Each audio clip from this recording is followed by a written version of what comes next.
পরিস্থিতি প্রেক্ষাপট অনুকূলে ছিল না বেশ কিছুদিন ধরেই। তারপরও হঠাৎ করেই সাকিবের অবসরের ঘোষণা তার সমর্থকদের কাছে বিনা মেঘে বজ্রপাতের মতো। ক্রিকেট মাঠে বাংলাদেশের জার্সিতে আছে সাকিবের অজস্র রেকর্ড। ব্যাট বলের পারফরমেন্স দিয়ে কোটি ভক্তের হৃদয়ে জায়গাও করে নিয়েছেন। ক্রিকেটে এখন পর্যন্ত বিশ্ব সেরার খেতাব বাংলাদেশ থেকে একজনেরই আছে, সেটাও সাকিব আল হাসানের। দেশের সীমানা পেরিয়ে পুরো বিশ্বেই সাকিবের অগণিত ভক্ত।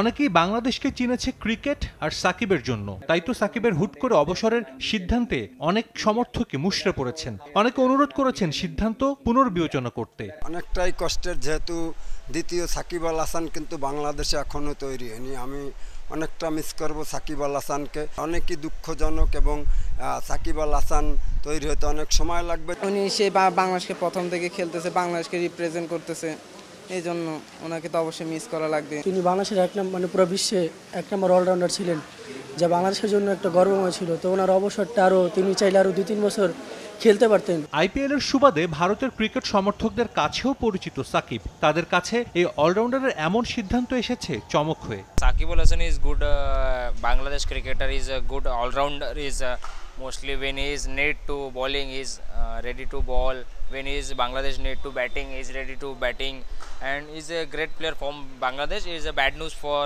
all Bangladesh fans. Shakib Al Hasan retiring.